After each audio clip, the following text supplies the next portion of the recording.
ഈ ഒരു വീഡിയോയിൽ നമുക്ക് പ്രീവിയസ് ഇയർ ക്വസ്റ്റ്യൻ പേപ്പറിലുള്ള ഇൻഹെറിറ്റൻസ് ബേസ് ചെയ്തിട്ടുള്ള ഒരു ക്വസ്റ്റ്യൻ ഡിസ്കസ് ചെയ്യാം.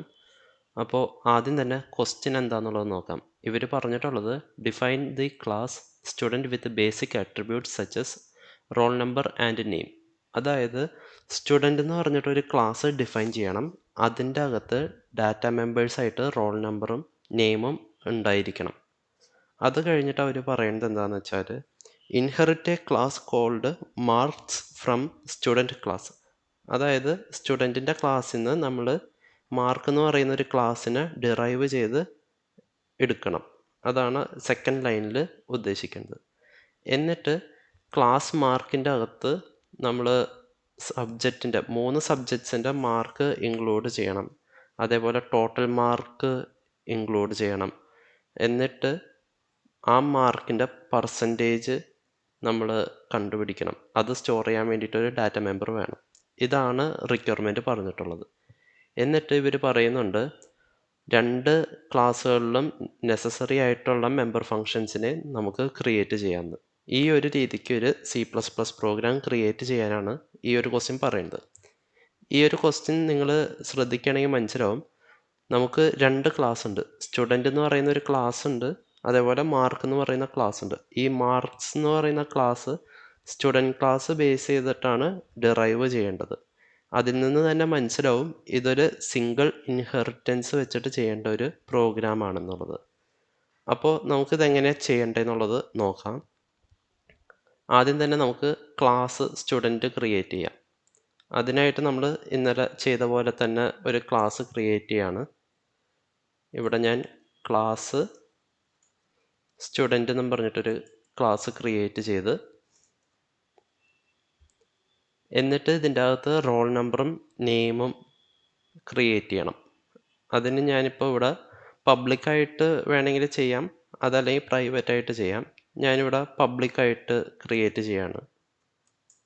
പബ്ലിക്കായിട്ട് നമുക്ക് റോൾ നമ്പർ ക്രിയേറ്റ് ചെയ്യാം. റോൾ നമ്പർ നമുക്കൊരു ഇൻറ്റീജർ വാല്യൂ ആണ്. അതുകൊണ്ട് ഇൻറ്റ് റോൾ നമ്പർ എന്നും പറഞ്ഞിട്ടൊരു വേരിയബിൾ ക്രിയേറ്റ് ചെയ്ത്, അതേപോലെ നെയിം എന്ന് പറഞ്ഞാൽ ഒരു സ്ട്രിങ് ആണ്. അതുകൊണ്ട് ഞാൻ ഒരു സ്ട്രിങ് ഒബ്ജക്റ്റ് ആയിട്ടാണ് അത് ക്രിയേറ്റ് ചെയ്യുന്നത്. സ്ട്രിങ് നെയിം എന്നും പറഞ്ഞിട്ട് ഒരെണ്ണം ക്രിയേറ്റ് ചെയ്ത്. ഇത്രയും ചെയ്തപ്പോൾ നമ്മൾ ബേസായിട്ടൊരു ക്ലാസ് സ്റ്റുഡൻറ്റ് ക്ലാസ് ക്രിയേറ്റ് ചെയ്തിട്ടുണ്ട്. ഇതിൻ്റെ അകത്ത് വേണമെങ്കിൽ നമുക്കൊരു ഡിഫോൾട്ട് കൺസ്ട്രക്ടർ മെൻഷൻ ചെയ്ത് കൊടുക്കാം. അതിനായിട്ട് ഞാനിവിടെ സ്റ്റുഡൻ്റ് എന്നും പറഞ്ഞിട്ട് ആ ഒരു ഫംഗ്ഷൻ ഓപ്പൺ ക്ലോസ് ചെയ്യാണ്. നമ്മൾ കൺസ്ട്രക്ടർ എങ്ങനെയാണ് ക്രിയേറ്റ് ചെയ്യേണ്ടത് അങ്ങനെയുള്ള കാര്യങ്ങൾ ഓൾറെഡി ഡിസ്കസ് ചെയ്തതാണ്. അതുകൊണ്ട് ഡെപ്തിലേക്ക് ഞാൻ പോകുന്നില്ല. ഇവിടെ റോൾ നമ്പറിൻ്റെ വാല്യൂ 0 ആയിട്ട് ഇനിഷ്യലൈസ് ചെയ്തിരിക്കുകയാണ് ഞാൻ. അതേപോലെ നെയിമിന് ജസ്റ്റ് ഒരു എംപ്റ്റി സ്ട്രിങ്ങും സെറ്റ് ചെയ്ത് കൊടുത്തിട്ടുണ്ട്. അങ്ങനെ നമ്മൾ ഡിഫോൾട്ട് കൺസ്ട്രക്ടർ ഉണ്ടാക്കി കഴിഞ്ഞു. ഇനി അടുത്തതായിട്ട് നമുക്ക് മാർക്കിൻ്റെ ക്ലാസ് ക്രിയേറ്റ് ചെയ്യാം. അപ്പോൾ ഇവർ പറഞ്ഞിട്ടുണ്ട് മാർക്കിൻ്റെ ക്ലാസ് സ്റ്റുഡൻറ്റ് ക്ലാസ്സിനെ വെച്ചിട്ട് ഇൻഹെറിറ്റ് ചെയ്യാനാണ് പറഞ്ഞിട്ടുള്ളത്. അതായത് സിംഗിൾ ഇൻഹെറിറ്റൻസ് ഫോളോ ചെയ്യണം നമ്മളിവിടെ. അതിനായിട്ട് ഞാനിവിടെ അടുത്ത ലൈനിൽ ക്ലാസ് മാർക്സ് എന്നും പറഞ്ഞിട്ടൊരു ക്ലാസ് ക്രിയേറ്റ് ചെയ്ത്, എന്നിട്ട് കോളൻ കൊടുത്തിട്ട് പബ്ലിക് ആസ് എ സ്പെസിഫയർ വെച്ചിട്ട് സ്റ്റുഡൻറ്റ് ക്ലാസ്സിനെ ഞാനിവിടെ പ്ലേസ് ചെയ്ത്, എന്നിട്ട് കേർലി ബ്രാക്കറ്റ് ഓപ്പൺ ക്ലോസ് ചെയ്തു. നമ്മൾ സാധാരണ ക്ലാസ് ഉണ്ടാക്കണ പോലെ അത് ഓപ്പൺ ക്ലോസ് ചെയ്ത് വെച്ച്. ഇത്രയും ചെയ്തപ്പോൾ നമ്മൾ സ്റ്റുഡൻറ്റ് ക്ലാസ്സിനെ വെച്ചിട്ട് മാർക്സ് എന്ന് പറയുന്ന ക്ലാസ്സിനെ ഡിറൈവ് ചെയ്ത് അല്ലെങ്കിൽ ഇൻഹെറിറ്റ് ചെയ്ത് ക്രിയേറ്റ് ചെയ്തു. അങ്ങനെ നമ്മൾ ഫസ്റ്റത്തെ 2 ലൈൻ കംപ്ലീറ്റ് ചെയ്തു. ഈ ഒരു കാര്യം കംപ്ലീറ്റ് ചെയ്ത്, അതേപോലെ ഇതും നമ്മൾ കംപ്ലീറ്റ് ചെയ്തു. ഇനി അടുത്തത് ഈ ഒരു പാർട്ടാണ്. ക്ലാസ് മാർക്കിൻ്റെ അകത്ത് കുറച്ച് ഡീറ്റെയിൽസ് എൻ്റർ ചെയ്യണമെന്നാണ് അവർ പറഞ്ഞത്. 3 സബ്ജക്റ്റിൻ്റെ മാർക്കും അതേപോലെ ടോട്ടൽ മാർക്കും പെർസെൻറ്റേജ് ഓഫ് മാർക്സും ഇത്രയാണ് സ്റ്റോർ ചെയ്യേണ്ടത്. സോ ഞാൻ എങ്ങനെയാണ് ഇത് ചെയ്യാൻ പോണെന്നുള്ളത് കാണിച്ചു തരാം. ഇവിടെ ഞാൻ ആസ് എ സ്പെസിഫയർ പബ്ലിക്കായിട്ട് വയ്ക്കുവാണ്. എന്നിട്ട് ഫസ്റ്റ് വേണ്ടതെന്ന് പറഞ്ഞാൽ 3 സബ്ജക്റ്റിൻ്റെ മാർക്ക് സ്റ്റോർ ചെയ്യാൻ വേണ്ടിയിട്ട് കുറച്ച് വേരിയബിൾസ് ക്രിയേറ്റ് ചെയ്യണം. ഇവിടെ നിങ്ങൾക്ക് ഫ്ലോട്ട് വേണമെങ്കിൽ ഫ്ലോട്ട് യൂസ് ചെയ്യാം, ഇൻറ്റീജർ വേണമെങ്കിൽ ഇൻറ്റീജർ യൂസ് ചെയ്യാം. ഞാൻ ഇൻറ്റീജറാണ് ഇവിടെ യൂസ് ചെയ്യേണ്ടത്. ഇൻറ്റ് m1 M2 M3. അതായത് 3 സബ്ജക്റ്റിൻ്റെ മാർക്ക് സ്റ്റോർ ചെയ്യാനായിട്ട് 3 മാർക്ക് സ്റ്റോർ ചെയ്യാനുള്ള ഇൻറ്റീജർ ഞാൻ ക്രിയേറ്റ് ചെയ്തു. അങ്ങനെ ഈ ഒരു പാർട്ട് ക്ലിയറായി. പിന്നുള്ളത് ടോട്ടൽ മാർക്ക്. ഇത് ടോട്ടൽ മാർക്ക് എനിക്ക് ഒരു കൺഫ്യൂഷൻ ഉണ്ട്. അതായത് 3 സബ്ജക്റ്റിൻ്റെയും ടോട്ടൽ മാർക്സ് സെപ്പറേറ്റ് ചെയ്ത് ഇൻസർട്ട് ചെയ്യണമെന്നുള്ളത്. കൺസിഡറിങ് ഇവരടുത്ത് പറഞ്ഞിട്ടുള്ള കാര്യം എന്ന് പറഞ്ഞാൽ പെർസെൻറ്റേജ് ഓഫ് മാർക്ക് ഇൻക്ലൂഡ് ചെയ്യണമെന്ന് പറഞ്ഞ സ്ഥിതിക്ക് ടോട്ടൽ മാർക്ക് നമ്മൾ 3 സബ്ജക്റ്റിൻ്റെയും ടോട്ടൽ മാർക്സ് ഇൻഡിവിജ്വലായിട്ട് സ്റ്റോർ ചെയ്യാണ്. ഇതിന് എന്തുകൊണ്ട് ഇത് എടുത്തെന്ന് വെച്ചാൽ, ഇപ്പോൾ നിങ്ങൾ നോക്കുകയാണെങ്കിൽ നമ്മൾ +2 പഠിച്ചപ്പോൾ സയൻസ് സബ്ജക്റ്റിന് 60 മാർക്ക്, ലാംഗ്വേജ് സബ്ജക്ട്സിന് 80 മാർക്ക്, അങ്ങനെയൊക്കെ ആയിട്ട് കണ്ടല്ലോ. അപ്പോൾ ആ ഒരു ലോജിക്കിലാണ് ഞാനിത് ഇങ്ങനെ ചെയ്യേണ്ടത്. ഇനിയിപ്പോൾ നിങ്ങളുടെ ലോജിക്ക് വേറെ ആണെങ്കിൽ അതനുസരിച്ചിട്ട് ചെയ്യാം. ഞാനിവിടെ ടോട്ടൽ മാർക്ക് സ്റ്റോർ ചെയ്യാനായിട്ട് 3 വേരിയബിളും കൂടെ അഡീഷണൽ ഉണ്ടാക്കുകയാണ്. അതായത് T1, T2, T3 ഇത്രയും ഞാൻ ക്രിയേറ്റ് ചെയ്തു. അങ്ങനെ നമ്മൾ ഇത്രയും കാര്യങ്ങൾ കംപ്ലീറ്റ് ചെയ്ത് ഇനിയുള്ളത് പെർസെൻറ്റേജ് ഓഫ് മാർക്സ് സ്റ്റോർ ചെയ്യാനാണ്. അതിന് ഞാൻ ഇവിടെ ജസ്റ്റ് T3 കഴിഞ്ഞിട്ട് P1, P2, P3 എന്നും പറഞ്ഞിട്ട് 3 വേരിയബിൾസ് എക്സ്ട്രാ വേറെയും ക്രിയേറ്റ് ചെയ്തിട്ടുണ്ട്. ഇങ്ങനെ നമ്മൾ ആദ്യത്തെ M1, M2, M3യിൽ അതാത് സബ്ജക്റ്റിൻ്റെ മാർക്സ് സ്റ്റോർ ചെയ്യും. T1, T2, T3യിൽ അതാത് സബ്ജക്ട്സിൻ്റെ ടോട്ടൽ മാർക്ക്, അതായത് ഔട്ട് ഓഫ് എത്രയിലാണെന്നുള്ള ആ മാർക്ക് സ്റ്റോർ ചെയ്യാനായിട്ട് ഞാൻ യൂസ് ചെയ്തിട്ടുണ്ട്. അതേപോലെ തന്നെ P1, P2, P3യിൽ പെർസെൻറ്റേജ് സ്റ്റോർ ചെയ്യാൻ നമുക്ക് വേണമെങ്കിൽ ഈ P1, P2, P3 ഫ്ലോട്ടായിട്ട് ഡിക്ലെയർ ചെയ്യാം. ഞാൻ ഇൻറ്റീജറായിട്ടാണ് ചെയ്തത്. എന്തായാലും ഫ്ലോട്ടാക്കി ഞാൻ. അപ്പോൾ എന്തെങ്കിലും ഒരു എന്താ പറയുക 0.5 അങ്ങനെ എന്തെങ്കിലും പെർസെൻറ്റേജ് വരികയാണെങ്കിൽ അതും കൂടെ സ്റ്റോറായി കിടക്കും. അങ്ങനെ നമ്മൾ ഡാറ്റ മെമ്പേഴ്സ് ഏറെക്കുറെ എല്ലാം തന്നെ ക്രിയേറ്റ് ചെയ്ത് അങ്ങനെ നമ്മളുടെ ഈ ഒരു കണ്ടീഷനും നമ്മൾ സാറ്റിസ്ഫൈ ചെയ്തു. ഇനി അടുത്ത ഓപ്ഷൻ എന്ന് പറഞ്ഞാൽ നമ്മൾക്ക് നെസസറി ആയിട്ടുള്ള മെമ്പർ ഫങ്ഷൻസ് 2 ക്ലാസ്സിനും ക്രിയേറ്റ് ചെയ്യണമെന്നാണ് പറഞ്ഞിട്ടുള്ളത്. അത് എങ്ങനെ ചെയ്യണം എന്നുള്ളത് നോക്കാം. ഇവിടെ ഇപ്പോൾ നമുക്ക് സ്റ്റുഡൻറ്റ് ക്ലാസ്സിൽ റോൾ നമ്പറും നെയിമും ഉണ്ട്. അതുകൊണ്ട് സ്വാഭാവികമായിട്ട് നമുക്ക് ഓരോ സ്റ്റുഡൻറ്റിൻ്റെ പേരും റോൾ നമ്പറും സ്റ്റോർ ചെയ്യുന്ന രീതിക്ക് നമ്മൾ അതിന് വേണ്ടിയിട്ടൊരു മെമ്പർ ഫങ്ഷൻ ആഡ് ചെയ്യണം. അതേപോലെ തന്നെ മാർക്കിൻ്റെ ഇതിൽ മെമ്പർ ഫങ്ഷൻസ് എന്തൊക്കെ വരുമെന്ന് ചോദിച്ചാൽ ടോട്ടൽ മാർക്സ് എൻ്റർ ചെയ്യാനൊരു ഫങ്ഷൻ ഉണ്ട്. അതേപോലെ തന്നെ ഓരോ സബ്ജക്റ്റിൻ്റെ മാർക്ക് എൻ്റർ ചെയ്യാനും ഒരു ഫങ്ഷൻ ഉണ്ട്. പിന്നെ വേണമെങ്കിൽ നമുക്ക് ഇതിൻ്റെയൊക്കെ പെർസെൻറ്റേജ് കണ്ടുപിടിക്കാൻ വേറൊരു ഫങ്ഷൻ ക്രിയേറ്റ് ചെയ്യണമെങ്കിൽ അങ്ങനെയും ചെയ്യാം. ഇനി ഞാൻ ആദ്യം സ്റ്റുഡൻറ്റ് ക്ലാസ്സിൻ്റെ മെമ്പർ ഫങ്ഷൻസ് കംപ്ലീറ്റ് ചെയ്യാനാണ് നോക്കുന്നത്. ഇതിന് നമുക്ക് എന്താ വേണ്ടതെന്ന് വെച്ചാൽ ഞാനൊരു ഫങ്ഷൻ എഴുതിയാണ്. വോയിഡ് ഇൻപുട്ട് എന്നും പറഞ്ഞിട്ട് ഒരു ഫങ്ഷൻ ഞാൻ ക്രിയേറ്റ് ചെയ്ത് ഇതിൻ്റെ അകത്ത് എന്നിട്ട് സി ഔട്ട് ചെയ്യാണ്. എൻ്റർ റോൾ നമ്പർ എന്നും പറഞ്ഞിട്ട് ഒരു മെസ്സേജ് പ്രിൻ്റ് ചെയ്ത് കാണിച്ചു. എന്നിട്ട് ഞാൻ നമ്മളുടെ റോൾ നമ്പർ ഇൻപുട്ട് ചെയ്യാൻ സീൻ യൂസ് ചെയ്തു. ഇത് കഴിഞ്ഞിട്ട് നമ്മൾക്ക് പേര് ഇൻപുട്ട് ചെയ്യണം. അതിന് ഞാൻ സി ഔട്ടിൽ എൻ്റർ സ്റ്റുഡൻറ്റ് നെയിം എന്നും പറഞ്ഞിട്ട് കൊടുത്തു. അതേപോലെ തന്നെ സീൻ വെച്ചിട്ട് നമ്മളുടെ ആ ഒരു സ്ട്രിങ് റീഡ് ചെയ്ത് സീൻ യൂസ് ചെയ്തു. അങ്ങനെ നമ്മൾ ഇൻപുട്ടിൻ്റെ പാർട്ട് കംപ്ലീറ്റ് ചെയ്തു. ഇനി അതേപോലെ തന്നെ ഔട്ട്പുട്ട് ചെയ്യാൻ, അതായത് സ്റ്റുഡൻറ്റിൻ്റെ ഡീറ്റെയിൽസ് പ്രിൻ്റ് ചെയ്ത് കാണിക്കാൻ, ഈ റോൾ നമ്പറും സ്റ്റുഡൻറ്റ് നെയിമും കാണിക്കാൻ വേണ്ടിയിട്ട് ഒരു ഫങ്ഷൻ നമുക്ക് എഴുതാം. അതിന് വോയിഡ് പ്രിൻ്റ് എന്നും പറഞ്ഞിട്ട് ഞാനൊരു ഫങ്ഷൻ ക്രിയേറ്റ് ചെയ്ത് ഇതിൽ നമുക്ക് ജസ്റ്റ് 2 സി ഔട്ട് മാത്രം കൊടുത്താൽ മതി. അതായത് ഞാനിവിടെ സ്റ്റുഡൻറ്റ് റോൾ നമ്പർ എന്നും പറഞ്ഞിട്ടൊരു കോളനിട്ട് ഒരു ടെക്സ്റ്റ് പ്രിൻ്റ് ചെയ്ത് അതിൻ്റെ ഒപ്പം തന്നെ റോൾ നമ്പർ പ്രിൻ്റ് ചെയ്ത്. ഇനി ഇതേപോലെ തന്നെ സ്റ്റുഡൻറ്റിൻ്റെ പേരും പ്രിൻ്റ് ചെയ്യാം. അതിന് സ്റ്റുഡൻറ്റ് സ്പേസ് നെയിം എന്നും പറഞ്ഞിട്ട് ഞാനൊരു മെസ്സേജ് പ്രിൻ്റ് ചെയ്തു. അത് കഴിഞ്ഞിട്ട് നെയിം എന്നുള്ള ആ ഒരു ആ ഒരു വേരിയബിൾ ഞാനിവിടെ പ്ലേസ് ചെയ്ത്.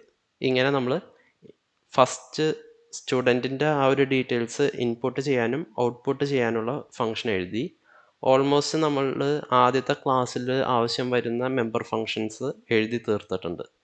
ഇനി അടുത്തതെന്ന് പറഞ്ഞാൽ നമുക്ക് ഈ മാർക്കിൻ്റെ ക്ലാസ്സിൻ്റെ അകത്ത് സബ്ജക്ട്സിൻ്റെ മാർക്സ് ഇൻപുട്ട് ചെയ്യാനും ടോട്ടൽ മാർക്സ് ഇൻപുട്ട് ചെയ്യാനുമായിട്ട് ഒരു മെമ്പർ ഫങ്ഷൻ ക്രിയേറ്റ് ചെയ്യാം.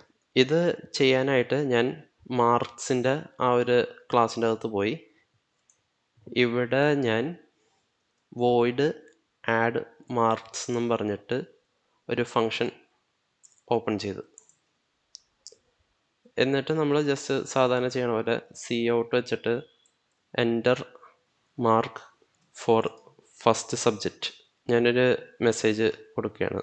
എന്നിട്ട് അതേപോലെ തന്നെ സി ഇൻ ചെയ്യാണ്. നമുക്ക് ഫസ്റ്റ് മാർക്ക് സ്റ്റോർ ചെയ്യുന്നത് M1 എന്ന് പറയുന്ന ആ ഒരു വേരിയബിളിലാണ്. അപ്പോൾ ഞാൻ M1 കൊടുത്തു. ഇനി ഈ 2 ലൈൻ ജസ്റ്റ് കോപ്പി പേസ്റ്റ് ചെയ്താൽ മതി. 2 പ്രാവശ്യം കോപ്പി പേസ്റ്റ് ചെയ്യുകയാണെങ്കിൽ നമുക്ക് സെക്കൻഡ് മാർക്കും തേർഡ് മാർക്കും സ്റ്റോർ ചെയ്യാനുള്ള ആ ഒരു ചേഞ്ചസ് മാത്രം വരുത്തിയെടുക്കാം.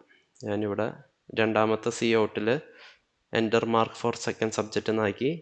എന്നിട്ട് അതിൻ്റെ സീനിൽ M2 കൊടുത്തു. അതേപോലെ മൂന്നാമത്തെ മാർക്ക് ഇൻപുട്ട് ചെയ്യാനായിട്ട് സീനിൻ്റെ അവിടെ M3 എന്നാക്കി. എന്നിട്ട് ആ ഒരു മെസ്സേജിൻ്റെ അവിടെ തേർഡ് എന്നുള്ളത് മെസ്സേജ് ചേഞ്ച് ചെയ്തിട്ടുണ്ട്. ഇത്രയും ചെയ്തപ്പോൾ നമ്മൾ മാർക്സ് ആഡ് ചെയ്യാനുള്ള ആ ഒരു ഫങ്ഷൻ നമ്മൾ ക്രിയേറ്റ് ചെയ്ത്.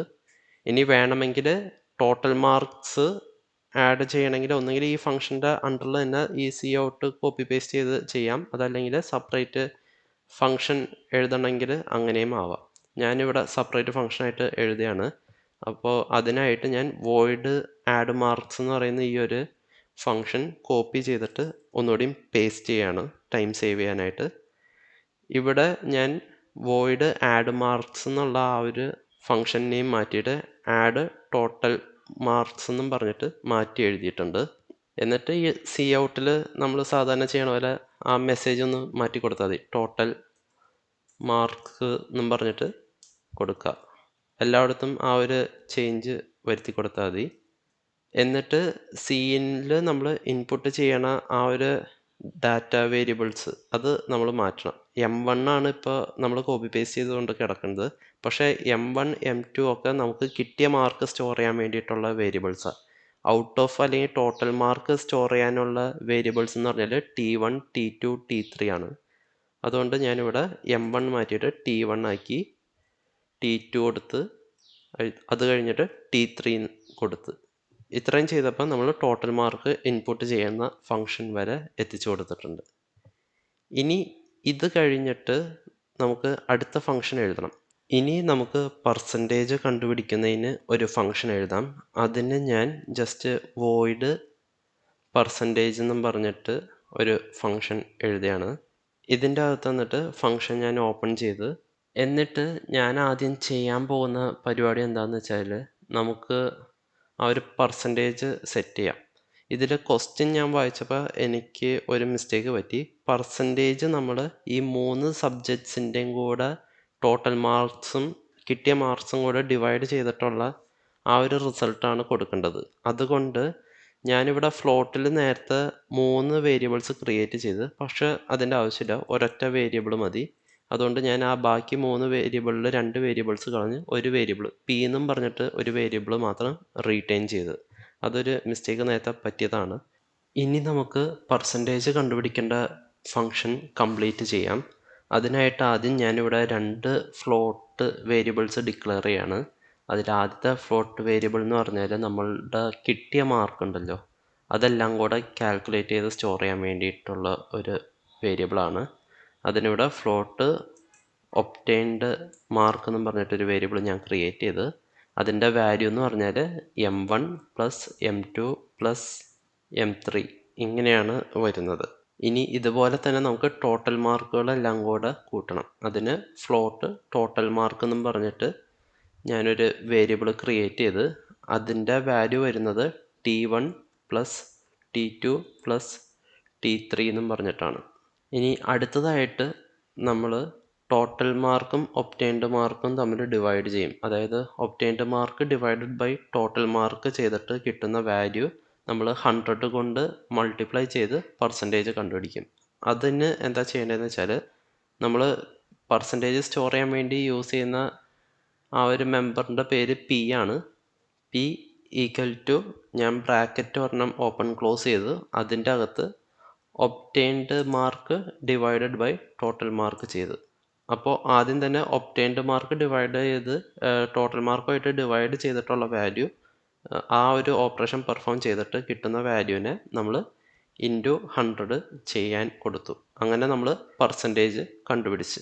ഇനി ഇത് കഴിഞ്ഞിട്ട് നമുക്ക് ആ ഒരു ഔട്ട്പുട്ട് പ്രിൻ്റ് ചെയ്ത് കാണിച്ചു കൊടുക്കാം. അതായത് ഒരു സി ഔട്ടിൽ ഞാൻ ടോട്ടൽ പെർസെൻറ്റേജ് എന്നും പറഞ്ഞിട്ട് ഒരു സി ഔട്ട് കൊടുക്കുവാണ്. എന്നിട്ട് സൈഡിൽ ഒരു എൻഡലും വെച്ച് നെക്സ്റ്റ് ലൈൻ പോകാൻ വേണ്ടിയിട്ട്.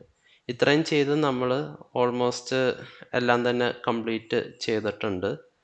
ഈ നമ്മൾ ഒരു കാര്യം കൂടെ മിസ് ചെയ്തിട്ടുണ്ട്. അതായത് ക്ലാസ് സ്റ്റുഡൻറ്റിൻ്റെ അകത്ത് പ്രിൻ്റ് ഫംഗ്ഷൻ്റെ ഇവിടെ ഞാൻ എൻഡല് കീപ്പ് ചെയ്തിട്ടുണ്ടായില്ല. അതുകൊണ്ട് ഞാൻ അവിടെയും എൻഡല് കീപ്പ് ചെയ്യാണ്. ഇത്രേ ഉള്ളൂ. ഇനി നമുക്ക് മെയിൻ ഫംഗ്ഷനിൽ പോയിട്ട് ഈ ക്ലാസ്സിൻ്റെ ഒബ്ജക്ട്സ് ക്രിയേറ്റ് ചെയ്യാം. നമ്മളിവിടെ ഓൾറെഡി മാർക്സ് എന്ന് പറയുന്ന ക്ലാസ്സാണ് പബ്ലിക്കായിട്ട് സ്റ്റുഡൻറ്റിൻ്റെ ബേസ് ക്ലാസ് വെച്ചിട്ട് ഇൻഹെർട്ട് ചെയ്തിട്ടുള്ളത്. അതായത് മാർക്സിൻ്റെ ഒബ്ജക്റ്റിന് സ്റ്റുഡൻറ്റ് ക്ലാസ്സിൻ്റെ അകത്തുള്ള മെമ്പർ ഫങ്ഷൻസും ഡാറ്റയും ആക്സസ് ചെയ്യാൻ പറ്റും. അതുകൊണ്ട് മാർക്സ് എന്ന് പറയുന്ന ആ ഒരു ക്ലാസ് വെച്ചിട്ടാണ് ഞാൻ ഒബ്ജക്റ്റ് ക്രിയേറ്റ് ചെയ്യേണ്ടത്. ഇവിടെ ഞാൻ മാർക്സ് എന്നും പറഞ്ഞിട്ട് ST എന്നും പറഞ്ഞിട്ട് ഒരു ഒബ്ജക്റ്റ് ക്രിയേറ്റ് ചെയ്തു. ആദ്യം തന്നെ നമുക്ക് വേണ്ടതെന്ന് പറഞ്ഞാൽ സ്റ്റുഡൻസിൻ്റെ ഡീറ്റെയിൽ, ആ ഒരു സ്റ്റുഡൻറ്റിൻ്റെ ഡീറ്റെയിൽ നമുക്ക് ഇൻപുട്ട് ചെയ്യണം. അതിന് ഞാനിവിടെ ST ഡോട്ട് ഇൻപുട്ട് എന്നും പറഞ്ഞിട്ടുള്ള ഫംഗ്ഷൻ കോൾ ചെയ്തു. അതായത് നമ്മളുടെ സ്റ്റുഡൻറ്റ് ക്ലാസ്സിൻ്റെ അകത്തുള്ള ഈ ഒരു ഇൻപുട്ട് ഫംഗ്ഷൻ. ഇത് കോൾ ചെയ്യുമ്പോൾ സ്റ്റുഡൻറ്റിൻ്റെ പേരും റോൾ നമ്പറും നമുക്ക് ഇൻപുട്ട് ചെയ്യാനുള്ള ഫംഗ്ഷൻ വർക്കാവും. ഇത് കഴിഞ്ഞിട്ട് നമുക്ക് അടുത്തതായിട്ട് വേണ്ടത് സ്റ്റുഡൻറ്റിന് കിട്ടിയ മാർക്ക് ഇൻപുട്ട് ചെയ്യാനാണ്. അതിന് ഞാൻ ST ഡോട്ട് ആഡ് മാർക്സ് എന്നും പറഞ്ഞിട്ടുള്ള ആ ഒരു ഫംഗ്ഷൻ കോൾ ചെയ്യുന്നു. ഇത് കോൾ ചെയ്യുമ്പോൾ നമ്മളുടെ ഡിറൈവ് ചെയ്തിട്ടുള്ള മാർക്സിൻ്റെ ക്ലാസ്സിൻ്റെ അകത്ത് ഉള്ള ആഡ് മാർക്സ് എന്ന് പറയുന്ന ഈ ഒരു ഫംഗ്ഷൻ അത് എക്സിക്യൂട്ട് ആവും. ഇനി ഇതും കൂടെ കഴിഞ്ഞിട്ട് നമുക്ക് എല്ലാ സബ്ജക്ട്സിൻ്റെയും ടോട്ടൽ മാർക്സ് ഇൻപുട്ട് ചെയ്യണം, ഔട്ട് ഓഫ് എത്രയിലാണെന്നുള്ളത്. അതിന് ഞാൻ ST dot total add total marks എന്ന് പറയുന്ന ഈ ഒരു ഫംഗ്ഷൻ ഞാൻ ഇൻപുട്ട് ചെയ്തു. ഇത് കോൾ ചെയ്യുമ്പോൾ നമുക്ക് ടോട്ടൽ മാർക്സ് ആഡ് ചെയ്യാനുള്ള ഫംഗ്ഷൻ എക്സിക്യൂട്ട് ആവും. ഇതെല്ലാം കഴിഞ്ഞതിന് ശേഷം നമുക്ക് ഈ ഒരു ഇൻഫർമേഷൻസ് എല്ലാം പ്രിൻ്റ് ചെയ്യണം. അതായത് ഇൻപുട്ട് ചെയ്ത സ്റ്റുഡൻറ്റിൻ്റെ ഡീറ്റെയിൽസ്. അതിന് ഞാൻ ST ഡോട്ട് പ്രിൻ്റ് എന്ന് പറയുന്ന ആ ഒരു ഫംഗ്ഷൻ യൂസ് ചെയ്യാണ്. അതേപോലെ തന്നെ നമുക്ക് ഈ ഒരു പെർസെൻറ്റേജ് പ്രിൻ്റ് ചെയ്ത് കാണിക്കണം. അതിനായിട്ട് ST ഡോട്ട് പെർസെൻറ്റേജ് എന്ന് പറയുന്ന ഒരു ഫംഗ്ഷനും കോൾ ചെയ്തു. ഇനി ഇതൊന്ന് റൺ ചെയ്ത് നോക്കാം. ഇത് റൺ ചെയ്തപ്പോൾ നമുക്ക് റോൾ നമ്പർ ഇൻപുട്ട് ചെയ്യാൻ പറഞ്ഞു വന്നിട്ടുണ്ട്. ഞാനിവിടെ ഒരു 10 കൊടുത്തു. സ്റ്റുഡൻറ്റിൻ്റെ പേര് ഞാൻ എൻ്റെ പേര് കൊടുത്ത്, അതേപോലെ തന്നെ ഫസ്റ്റ് സബ്ജക്റ്റിൻ്റെ മാർക്ക് വെച്ചു. ഇവിടെ ഞാനൊരു 40 കൊടുക്കുകയാണ്. നമ്മൾ 50 മാർക്കിൻ്റെ എക്സാംസാണ് ഇൻപുട്ട് ചെയ്യണമെന്നുള്ള കൺസിഡറേഷനാണ് എടുത്തിട്ടുള്ളത്. അതുകൊണ്ട് ഞാൻ ഫസ്റ്റ് സബ്ജക്റ്റ് 40 കൊടുത്തു, സെക്കൻഡ് സബ്ജക്റ്റ് 30 കൊടുത്തു, തേർഡ് സബ്ജക്റ്റ് 35 കൊടുത്തു. ഇനി ഇതിൻ്റെയൊക്കെ ടോട്ടൽ മാർക്ക് ഇൻപുട്ട് ചെയ്യാൻ പറഞ്ഞിട്ടുണ്ട്. ഫസ്റ്റ് സബ്ജക്റ്റ് 50 മാർക്ക് കൊടുത്തു. അങ്ങനെ എല്ലാ സബ്ജക്റ്റിനും ഞാൻ 50 മാർക്ക് ഇൻപുട്ട് ചെയ്തു. ഇതെല്ലാം ഇൻപുട്ട് ചെയ്ത് കഴിഞ്ഞപ്പോൾ എനിക്ക് ഏറ്റവും അവസാനം സ്റ്റുഡൻറ്റിൻ്റെ റോൾ നമ്പർ പ്രിൻ്റ് ചെയ്തു, സ്റ്റുഡൻറ്റ് നെയിം പ്രിൻ്റ് ചെയ്തു, അതേപോലെ പെർസെൻറ്റേജ് പ്രിൻ്റ് ചെയ്തു. ഇത്രയും ചെയ്താൽ നമ്മൾ ഈ ഒരു പ്രോഗ്രാം കംപ്ലീറ്റ് ആയിട്ട് എഴുതിത്തീരും. ഇതിൻ്റെ അകത്ത് ഇതിപ്പോൾ ഞാൻ ജസ്റ്റ് സിമ്പിളായിട്ട് ചെയ്തൊക്കെയാണ്. ഇതിൻ്റെ അകത്ത് നിങ്ങൾക്ക് വേണമെങ്കിൽ കുറച്ചുകൂടി കോംപ്ലിക്കേറ്റഡ് ആക്കാം. അതായത് നമ്മളിപ്പോൾ പെർസെൻറ്റേജിൻ്റെ ഫംഗ്ഷൻ അതേപോലെ പ്രിൻ്റ് ഫംഗ്ഷൻ വെച്ചിട്ട് സ്റ്റുഡൻറ്റിൻ്റെ പേരും പെർസെൻറ്റേജും മാത്രമാണ് പ്രിൻ്റ് ചെയ്തത്. ഇനിയിപ്പോൾ നിങ്ങൾക്ക് വേണമെങ്കിൽ ഓരോ സബ്ജക്റ്റിൻ്റെ മാർക്സ് പ്രിൻ്റ് ചെയ്ത് കാണിക്കണമെങ്കിൽ ആ രീതിക്കും ഫംഗ്ഷൻ ഒരെണ്ണം വേണമെങ്കിൽ എക്സ്ട്രാ എഴുതി അതേപോലെ ആക്കാം. ഇവിടെ ഇപ്പം ഞാൻ ഈ ഒരു രീതിയാണ് ഫോളോ ചെയ്തത്. ഇനി ഇതിൻ്റെ അകത്ത് വേറൊരു ഇമ്പോർട്ടൻ്റ് ആയിട്ടുള്ളൊരു കാര്യം കൂടെ പറയാനുണ്ട്. അതായത് ഞാനിപ്പോൾ ഇവിടെ സ്റ്റുഡൻറ്റ് നെയിമിൻ്റെ അവിടെ എൻ്റെ ഫസ്റ്റ് നെയിം മാത്രമേ ഇൻപുട്ട് ചെയ്തുള്ളൂ. ഇത് സെക്കൻഡ് നെയിമും കൂടെ ആഡ് ചെയ്യുകയാണെങ്കിൽ വർക്ക് ചെയ്യുമോ എന്നുള്ളത് നോക്കാം. അതിന് ഞാൻ ഈ പ്രോഗ്രാം ഒന്നുകൂടി റൺ ചെയ്യാണ്. റോൾ നമ്പർ കൊടുത്തു. സ്റ്റുഡൻറ്റ് നെയിമിൻ്റെ അവിടെ ഈ പ്രാവശ്യം ഞാൻ എൻ്റെ ഫുൾ നെയിം കൊടുത്തു. ആൻഡ്രു ജോസ് എന്നും പറഞ്ഞു കൊടുത്തു. ഇങ്ങനെ കൊടുത്തപ്പോൾ നമ്മളുടെ പ്രോഗ്രാം ഒറ്റയടിക്ക് എക്സിക്യൂട്ടായി തീർന്നു. ഇത് ഒഴിവാക്കാൻ വേണ്ടിയിട്ട് നമുക്ക് വൈറ്റ് സ്പേസ് പാടി ഒരു ഇൻപുട്ട് നടത്തണമെങ്കിൽ നമ്മളുടെ സീനിൻ്റെ ആ ഒരു ഫങ്ഷനാലിറ്റി ചെറുതായിട്ടൊന്ന് മാറ്റണം. അതായത് ഈ ഒരു പ്രശ്നം മെയിനായിട്ട് വരുന്നത് നമ്മളുടെ സ്ട്രിങ് ഒക്കെ ഇൻപുട്ട് ചെയ്യുമ്പോൾ സ്പേസ് പ്രസ് ചെയ്ത് ഇൻപുട്ട് ചെയ്യുന്ന ഡാറ്റയ്ക്ക് മാത്രമാണ് സീൻ ചെയ്യണ സമയത്ത് ഈ ഒരു പ്രശ്നമുള്ളത്. ഇത് സോൾവ് ചെയ്യാനായിട്ട് നമ്മൾ ഈ ക്ലാസ്സിലേക്ക് പോവുകയാണ്, സ്റ്റുഡൻറ്റ് ക്ലാസ്സിലേക്ക് പോവുകയാണ്. സ്റ്റുഡൻറ്റ് ക്ലാസ്സിൽ ഇപ്പോൾ നമ്മൾ നെയിം ഇൻപുട്ട് ചെയ്യുന്നത് എങ്ങനെയാണെന്ന് വെച്ചാൽ സീൻ വെച്ചിട്ടാണ് ഇൻപുട്ട് ചെയ്യുന്നത്. ഈ സീനിൽ ഇത് ഇൻപുട്ട് ചെയ്യണതിന് പകരം നമുക്കൊരു ഫംഗ്ഷൻ യൂസ് ചെയ്യാൻ പറ്റും. ആ ഫംഗ്ഷൻ്റെ പേര് ഗെറ്റ് ലൈൻ എന്നാണ്. ഗെറ്റ് ലൈൻ എന്ന് പറയുന്ന ഫംഗ്ഷൻ ഓപ്പൺ ക്ലോസ് ചെയ്യുക. ഈ ഗെറ്റ് ലൈൻ ഫംഗ്ഷൻ്റെ അകത്ത് 2 പാരാമീറ്റേഴ്സ് നമ്മൾ പാസ് ചെയ്യണം. ആദ്യത്തെ പാരാമീറ്റർ എന്ന് പറഞ്ഞാൽ ഒരു സീൻ ഫംഗ്ഷനാണ്. സീൻ റൈറ്റ് ഷിഫ്റ്റ് WS ഇതാണ് ഫസ്റ്റ് പാരാമീറ്റർ. സെക്കൻഡ് പാരാമീറ്റർ എന്ന് പറഞ്ഞാൽ നെയിം, അതായത് നമ്മളുടെ ഈ ഒരു ഡാറ്റ സ്റ്റോർ ചെയ്യുന്ന വേരിയബിളിൻ്റെ പേര്. അതായത് ഇവിടെ നെയിം എന്നാണ് ആ വേരിയബിളിൻ്റെ പേര്, അത് പാസ് ചെയ്ത് കൊടുത്ത്. ഈ സീൻ റൈറ്റ് ഷിഫ്റ്റ് WS ഇതെന്താ സംഭവം എന്ന് ഞാൻ പറഞ്ഞാൽ നിങ്ങൾക്ക് ചിലപ്പോൾ മനസ്സിലാവാൻ ചാൻസ് കുറവായിരിക്കും. അതായത് നിങ്ങൾക്ക് മനസ്സിലായില്ലെങ്കിൽ ഇത് കാണാപ്പാഠം പഠിച്ചു വെച്ചാൽ മതി. അതല്ല എങ്കിൽ ഞാനിതിൻ്റെ റീസൺ പറഞ്ഞു തരാം. ഈ സീൻ നമ്മൾ ഡയറക്റ്റ് കോൾ ചെയ്യുമ്പോൾ ഇത് വൈറ്റ് സ്പേസ് അങ്ങനെയുള്ള കാര്യങ്ങളൊക്കെ ഒരു സ്ട്രീമിൻ്റെ അകത്ത് കീപ്പ് ചെയ്ത് വെക്കും. അതുകൊണ്ട് നമ്മൾ ഗെറ്റ് ലൈൻ കോൾ ചെയ്യണ സമയത്ത് ഈ സ്ട്രീമിൻ്റെ അകത്ത് കിടക്കുന്ന അൺവാണ്ടഡ് സാധനങ്ങൾ കയറി വന്നിട്ട് നമ്മളുടെ ഇൻപുട്ട് അക്സെപ്റ്റ് ചെയ്യാത്തൊരു സിറ്റുവേഷൻ വരുന്നുണ്ട്. അത് ഒഴിവാക്കാൻ വേണ്ടിയിട്ടാണ് നമ്മൾ first parameter cin right shift WS എന്നുള്ളത് കൊടുക്കുന്നത്. WSൻ്റെ ഫുൾ ഫോം എന്ന് പറഞ്ഞാൽ വൈറ്റ് സ്പേസ് ആണ്. ആ വൈറ്റ് സ്പേസ് ഇഗ്നോർ ചെയ്യാനാണ് നമ്മളിത് ഇങ്ങനെ കൊടുക്കുന്നത്. ഇനി ഈ ഒരു പ്രോഗ്രാം റൺ ചെയ്ത് നോക്കാം. ഇത് റൺ ചെയ്യുമ്പോൾ നേരത്തെ പോലെ തന്നെ റോൾ നമ്പർ ചോദിക്കുന്നുണ്ട്. ഞാൻ റോൾ നമ്പർ ഇൻപുട്ട് ചെയ്തു. ഇത് കഴിഞ്ഞപ്പോൾ സ്റ്റുഡൻറ്റിൻ്റെ പേര് ചോദിക്കുന്നുണ്ട്. ഈ പ്രാവശ്യം ഞാൻ എൻ്റെ ഫുൾ നെയിം ഇൻപുട്ട് ചെയ്ത്. അപ്പോൾ ഈ പ്രാവശ്യം വേറെ കുഴപ്പങ്ങളൊന്നുമില്ല, ഇൻപുട്ട് കറക്റ്റായിട്ട് വർക്ക് ചെയ്ത്. ഞാൻ എൻ്റെ മാർക്ക് ഇൻപുട്ട് ചെയ്യാണ്. അങ്ങനെ മാർക്കെല്ലാം ഇൻപുട്ട് ചെയ്തതിന് ശേഷം നമ്മളുടെ ആ ഒരു പ്രിൻ്റ് ഫങ്ഷനും മറ്റും വർക്ക് ചെയ്തിട്ട് സ്റ്റുഡൻറ്റിൻ്റെ റോൾ നമ്പർ ഡിസ്പ്ലേ ചെയ്തു. സ്റ്റുഡൻറ്റിൻ്റെ ഫുൾ നെയിം ഈ പ്രാവശ്യം ഡിസ്പ്ലേ ചെയ്ത് വന്നിട്ടുണ്ട്. പെർസെൻറ്റേജ് ഡിസ്പ്ലേ ചെയ്ത് വന്നിട്ടുണ്ട്. അപ്പോൾ എങ്ങനെയാണ് നമ്മൾ ഒരു സ്ട്രിങ്ങിൽ വൈറ്റ് സ്പേസ് ഉള്ള ഇൻഫർമേഷൻസ് റീഡ് ചെയ്യേണ്ടത്, അതായത് ഫുൾ നെയിം അല്ലെങ്കിൽ എന്തെങ്കിലും വൈറ്റ് സ്പേസ് ഉള്ള ഒരു ഇൻഫർമേഷൻ, അഡ്രസ്സ് അങ്ങനെയുള്ള കാര്യങ്ങളൊക്കെ ഇൻപുട്ട് ചെയ്യേണ്ടത് ഇങ്ങനെയാണ്.